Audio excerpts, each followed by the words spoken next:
According to WHO, the number of people who die by suicide is 720,000 per year. Now, today is September 10, which is World Suicide Prevention Day. And joining me here is Kritika Srivastav, a mental health professional and an academician, who is going to be enlightening us on why suicide awareness should be more important even in our time, particularly in the area of academics, in the student population. Now, Kritika Srivastav, I've heard of a particular place in India that is called the suicide capital. Now, can you tell us more about that? What kind of phenomenon is that? Why is that happening? Why is there a city called suicide capital of India? So the place it's called suicide capital in India is Kota. That's in Rajasthan. Kota, yes. That's K-O-T-A. Yes. Rajasthan. It's primarily a place and an educational hub. So a lot of students who are preparing various competitive exams, such as the medical entrances in India, that is the NET exam, the NEET exam, or the entrances for IITs and JEEs. So JEE is like, what's the full meaning of JEE? Joint entrance exam. Okay. So it's for engineering students to appear for various exams for entrance to colleges. So it's basically all of it is happening for college entrances. There are a set number of colleges that require these certain scores for you to progress into some or the other university. So these scores primarily determine students' career and their trajectory further. So it's a high stress area where a lot of students are engaging in competitive exams and preparations for that. They're away from their parents and homes for extended periods of time. Additionally, there are other stresses such as since they're isolated for long periods of time, so there are a lot of alcohol and indulging in other activities also, harmful behaviors also takes place. So it's a situation place where people go to prepare for entrance exams. However, it's not always akin to everyone. Exactly, and they come out even worse than they went. It's possible that they come out even worse than it is obviously possible because there are a set number of seats that are there. People try year and year and year again. So for a lot of them, like for NEET, there is no age limit. There's no number of tries that you can have. For JEE, on the other hand, there are set number of tries that you can have. So people will compete year and year again. And there are also limited number of colleges as well. Yes. That are looking for seats. Right, yeah. So it's highly competitive, right? Highly competitive. I've always wondered, why is it that suicide is more common among the student population? Because it's not just in India or in Asia, but all over the world, the student population are really suffering mentally. So why is it common among student population? What's your view? Okay, so the human mind as a whole develops to the age of 25. So the frontal cortex of the brain develops till that age. So the student population usually falls under the 16 to about, I'd say, 25, 26 years of age, that age group. So they're still developing, their minds are impressionable. They don't always have all the skills that are available, the coping strategies, the emotionally, mentally, yes. So all of those. Additionally, there are various academic pressures that are there. They have to compete. The entrances, it's a competitive world in the academic field. So they have to try for entrances. Additionally, there are other factors such as bullying that might happen for them because there's isolation factors, there are groups that are there in groups. All of those account for the various issues that the students might face as a whole. So that might be some of the perpetuating factors. As a whole, suicidal ideation and suicide and mental health have multiple factors. So they could also be that they are experiencing something at home. The home environment is not family pressure. Yes. Whether that Turbulent homes. Yes, turbulent homes. Divorces or death or loss of loved ones. Culture also. Cultural universities. So all of these also contribute to how well an individual can adjust as well as express themselves. Because certain cultures don't allow for those expressions as well. When it comes to suicide, okay, who is more at risk? Who is more at risk when it comes to suicide prevention, suicide awareness, suicide ideation? Who is more at risk? When we talk about suicidal ideation and individuals who have tendencies to suicide, there are two primary groups that come up statistically that's been found. First is the young adults, that's roughly about 16 years to 27 years of age. The second population that comes up is the geriatric population, that is 65, that is the older, yes, 65 years and older. So there are different factors that account for both. For students, it could be, as we have spoken about, there could be academic pressures, family pressures, there are fears that they have regarding the future, isolation, bullying, all of those. When we talk about the geriatric population, on the other hand, they've experienced a lot of isolation, loss of meaning in their lives, their loneliness. And by that age, they start losing a lot of their friends and family and loved ones, so significant others, all of that. So that loss as a whole is difficult for them to bear. And when they feel like everything that they had, that they believed in, that was close to them, is taken away from them, they also become more susceptible to suicide.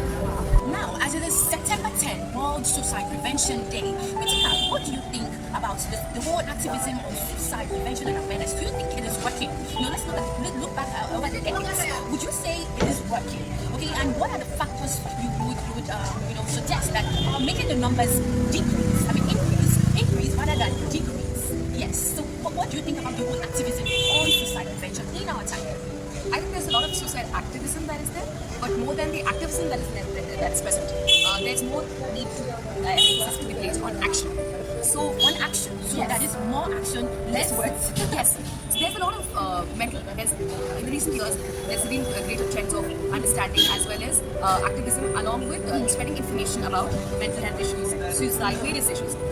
So there is a lot of information that is available. There are a lot of resources that are available. However, actions that have been placed by the communities, by loved ones, those close to others, as well as institutions, to curb these factors, to reduce them, have not been properly implemented. So it's an implementation issue rather than an activism issue.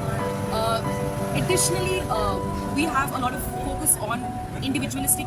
The activism has brought up a lot of information on individualistic care rather than community care, which is something that might help benefit an individual who's already feeling lonely, dejected, and like they don't bring anything to the table. So if they provided a community of individuals who are listening to them or providing them support both emotionally, physically, it will be better for them mentally as well on the long run. Lastly, okay, there are so many out there who are watching us right now, and this topic is super important for me. Now, what would you say to someone out there who is, beginning to have suicidal thoughts, who could be a victim of suicide? What would you tell that person watching us right now?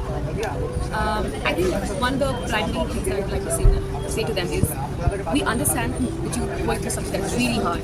We acknowledge that and we commend you for how you handled it thus far. It's not easy to have mental health issues or the kind of feelings that you've been through. We are empathetic to it. The second thing is, we would recommend that you speak to somebody. Try reaching out to somebody. I know it's not always possible for you to reach out to your friends and family. Not everybody is not available. Not everybody has the emotional and the mental capacity for it. Try reaching out to professionals. There are helplines that are available to you. Okay?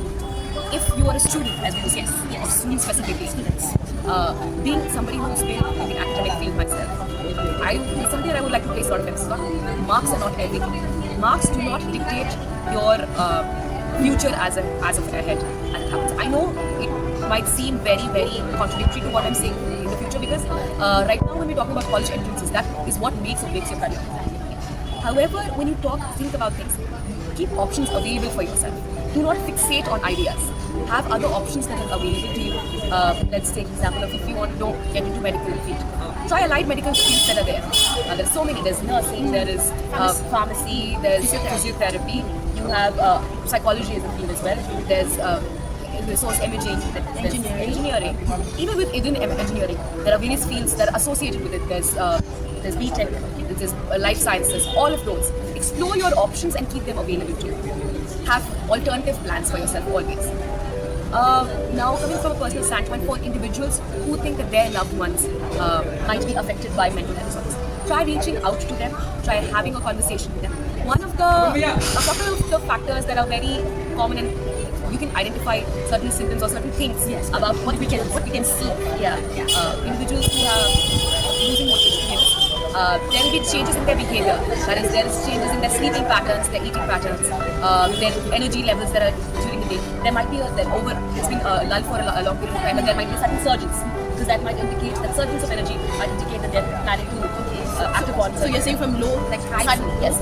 If there's been a depressed mood this entire time and there's no change in the outcomes or anything, and then sudden it's increase in energy levels that the individual has, it's something that you should. I'm not going to say it's bad, but I think it's something that you should look out for. What is causing this sudden urge or sudden increase in energy levels? The second thing is if somebody is trying to give away the things that they're precious to them, to their loved ones. So it's kind of sort of them arranging for the last rites or saying the things Or even like even sending random text messages, goodbye. Yeah. I hope you have a good life. Something, just sending random text messages to friends and families and all those things.